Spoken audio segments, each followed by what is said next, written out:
सबको जुले व सलाम। आज का ये प्रेस कॉन्फ्रेंस बीजेपी की तरफ से इसलिए हम कर रहे हैं क्योंकि सबसे पहले तो मैं मीडिया लोगों का शुक्रिया अदा करना चाहता हूं कि आप लोग इस प्रेस कॉन्फ्रेंस को कवर करने आए। और आज का जो प्रेस कॉन्फ्रेंस है हमने इसलिए ज़रूरी सोचा क्योंकि इलेक्शन के बाद ये हमारा पहला प्रेस कॉन्फ्रेंस है।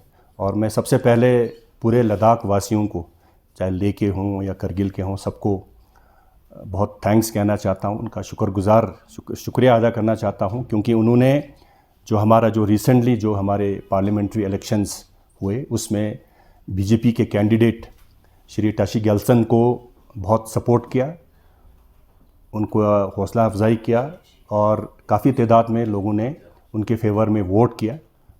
इसलिए मैं बीजेपी की तरफ से सारे लोगों का, पूरे लद्दाख के लोगों का तहे दिल से मैं थैंक्स कहना चाहता हूँ, शुक्रिया कहना चाहता हूँ। और साथ ही साथ में मैं ये भी एश्योर करना चाहता हूँ कि बीजेपी का कैंडिडेट इस बार नहीं जीत सका, उसके बहुत सारे रीज़न्स हो सकते हैं। तो इस बार लद्दाख का कैंडिडेट, हमारे इंडिपेंडेंट कैंडिडेट हनीफा जान जी यहाँ से चुन के गए हैं। तो मैं बीजेपी की तरफ से हनीफा जान जी को भी मुबारकबाद पेश करता हूं और उम्मीद करता हूं कि आने वाले दिनों में लद्दाख के जितने भी इश्यूज़ हैं या जितने भी हमारे जो पेंडिंग इश्यूज़ हैं उनको वो अच्छी तरह से गवर्नमेंट ऑफ इंडिया के साथ टेकअप करेंगे। और साथ ही साथ में मैं ये भी कहना चाहता हूं कि इसका मतलब बिल्कुल नहीं है कि बीजेपी का कैंडिडेट यहाँ से नहीं जीता तो लद्दाख बीजेपी आने वाले दिनों में लद्दाख के लोगों की जो जितने भी इश्यूज़ हैं या जितने भी डेवलपमेंटल इश्यूज़ हैं या जितने भी पेंडिंग इश्यूज़ हैं उनको टेकअप नहीं करेगी। मैं आप सबको यकीन दिलाना चाहता हूं कि एमपी ना होने की वजह से ना यहाँ से नहीं जा पाया, लेकिन हमारे बीजेपी के जितने भी लीडर्स हैं, चाहे वो हमारे स्टेट प्रेसिडेंट हों, हमारे अभी सिटिंग सीसी साहब हों या हमारे फॉर्मर एमपी साहब हों या जितने भी बीजेपी के वर्कर्स हैं, एग्जीक्यूटिव्स हैं, हम सब लोग एकजुट होके लद्दाख के वेलफेयर के लिए, लद्दाख के लोगों के बेनिफिट के लिए, लद्दाख के लोगों के तरक्की के लिए हम एकजुट होके काम करेंगे। और जो भी काम पिछले 5 साल में नहीं हो पाया, जो पेंडिंग इश्यूज़ हैं, ख़ासकर हमारे सेफ गार्ड का इश्यूज़ है या बहुत सारे इश्यूज़ हैं, उनको भी हम आने वाले दिनों में एनडीए के सरकार के साथ, जिसका नेतृत्व हमारे माननीय प्रधानमंत्री जी कर रहे हैं, श्री नरेंद्र मोदी जी, उनके साथ टेकअप करके जितने भी इश्यूज़ हैं, जितने भी हमारे मसले हैं, उन सबको हम पूरा जोर लगा के हल करने की कोशिश करेंगे। और बहुत जल्द इस पे एक अच्छा सा एक रिज़ल्ट इसमें आप सबको देखने को मिलेगा और हम इसके लिए हमने काम करना शुरू कर दिया है।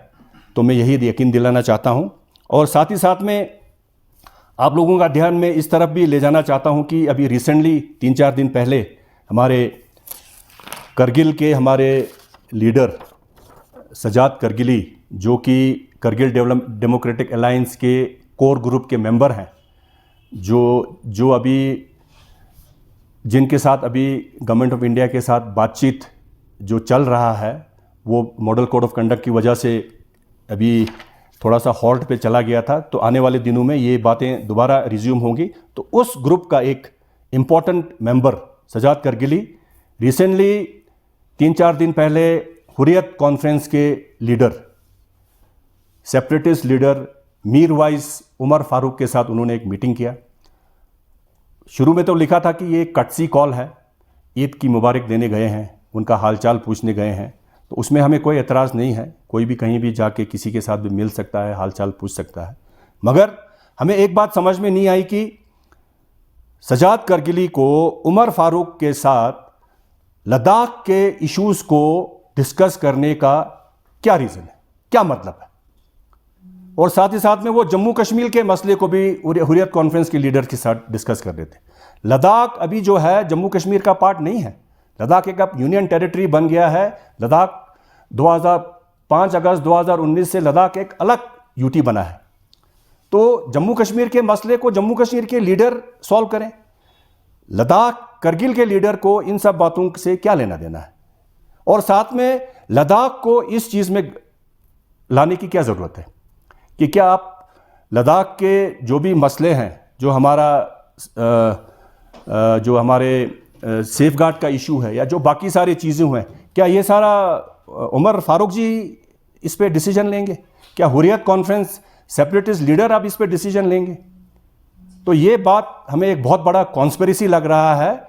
और मैं इस बात को आज यहाँ से कहना चाहता हूँ कि एनडीए के केडीए के कोर ग्रुप के दूसरे मेंबर्स जो करबलाई और हमारे कमर अली आखोन जी हैं, उनसे मैं ये क्वेश्चन करना चाहता हूं कि आपका कोर ग्रुप का मेंबर हुर्रियत कॉन्फ्रेंस के लीडर्स के साथ क्या सीक्रेट बात कर रहा है, क्या सीक्रेट एजेंडा है? ये लद्दाख के इश्यूज को सेपरेटिस्ट लीडर के साथ डिस्कस करने का क्या मतलब है?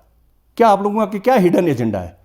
एक साइड से आप लोग ले एपेक्स बॉडी और केडीए का आप लोगों ने एक कोऑर्डिनेशन कमेटी बनाया है जिसमें 3 मेंबर्स ले से हैं, 3 मेंबर्स करगिल से हैं, जिनके साथ आप लोगों का 1 बार नहीं, 2 बार नहीं, 3 बार नहीं, 5-6 बार गवर्नमेंट ऑफ इंडिया के साथ बातचीत हो चुका है और आगे भी यही बातचीत जो है वो कंटिन्यू रहेगा।